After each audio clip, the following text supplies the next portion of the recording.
బస్సుల మంత్రి పొన్నం ప్రభాకర్ సారు అలిగిపోయి అవతల కూర్చున్నాడట. ఎప్పుడన్నా ఎవరన్నా కాంగ్రెస్ లీడర్లు అలిగితే వాళ్ళను బుదగరించి నచ్చజెప్పేటట్టు ఉండే పొన్నం సారు ఎందుకు అలిగిండు? వాళ్ళ ఇంట్లో దావతలనేనా లేకుంటే బయటనా అంటారా? ముచ్చట మొత్తం తెలవాలంటే సారు అలిగి కూర్చున్న కాడికి మనం కూడా పోవాలి. ఆలస్యం ఎందుకు పోయి మనమన్నా ఎందుకు అలిగిండు అరుచుకుందాం పారి.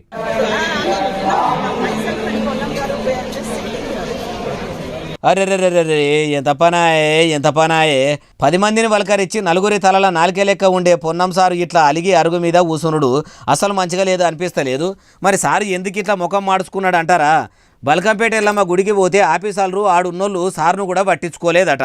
అగో మంత్రి వస్తున్నాడని ఎరకైతే చాలు ఎట్లా ఎదుర్కోవాలి, ఎవరెవరు పోయి చేతులు చేసి కలవాలి, ఎవరు గుళ్ళకు తీసుకుపోవాలి, గోత్రనామాలు ఎవరు యాది పెట్టుకొని అయ్యవాళ్ళకు చెప్పి అర్చనలు చేయించాలి అని ఇట్లా చెప్పులు గుడి ముంగట ఇడిచిన కాడ నుంచి గుళ్ళకు పోయి తీర్థప్రసాదాలు తీసుకొని అమ్మవారి ఆశీస్సులు అందుకునేదాకా అడుగడుగున ఆలయం అధికారులు అన్ని ఏర్పాట్లు చేస్తారు.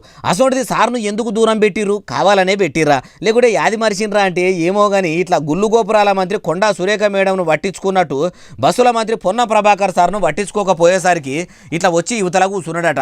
ఒక్కనే ఇడిచిపెట్టిపోతే ఎట్లుంటుందని చెప్పి తెలంగాణ గుండెకాయ హైదరాబాద్ పట్నం మేయర్ గద్వాలు విజయలక్ష్మి మేడం కూడా సార్తోనే ఉన్నట్టు లేదు.